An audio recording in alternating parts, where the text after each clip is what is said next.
তো reverse swing শুরু হয়ে গেছে। ব্রিগেড করেও থামানো যাবে না, মুর্শিদাবাদে ধমকিয়ে চমকিয়েও থামানো যাবে না। তৃণমূল থেকে কংগ্রেসের যোগদানের এই ধারা আগামী দিনে আরও তীব্র হবে এবং লোকসভা ভোটের আগে মুর্শিদাবাদ জেলায় তৃণমূলের কটা চোরটা লুটেরা থাকতে পারে, বাকি তৃণমূলের সঙ্গে মুর্শিদাবাদের সাধারণ মানুষ থাকবে না। আপনারা লিখে নিতে পারেন।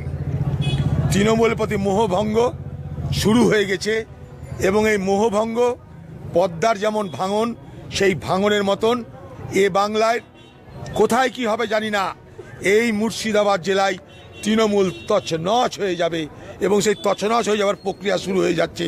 আমি আগেও আপনাদের বক্তৃতায় বলেছি, আগামী দিনে এই মুর্শিদাবাদ জেলা যেমন নেপোলিয়নের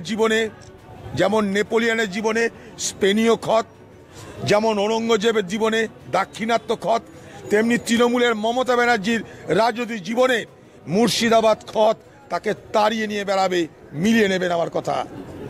অত্যাচার করে, পুলিশ দিয়ে লুট করে গণতন্ত্রকে কেড়ে নিয়েছে মুর্শিদাবাদে এবং পশ্চিমবঙ্গের গণতন্ত্রকে হত্যা করেছে এই বাংলার মুখ্যমন্ত্রী মমতা ব্যানার্জি। গত পঞ্চায়েত ভোটে মানুষ তার সুদে আসলে বদলা নিবে আগামী লোকসভা ভোটে, মিলিয়ে নেবেন আমার কথা। লোকসভা 3টে আসনে চেষ্টা করব, 2টো আসন তো আমাদের আছেই। 3 নম্বর আসনটাও আমরা ডিম্যান্ড করেছি কংগ্রেসের কাছে, আমাদেরকে একা লড়তে দাও। 3টে আসনে আমরা লড়বো এবং 3টে আসনে কংগ্রেস জিতবে। মুর্শিদাবাদে কংগ্রেস নিজের ক্ষমতায় লড়বে, নো তৃণমূল।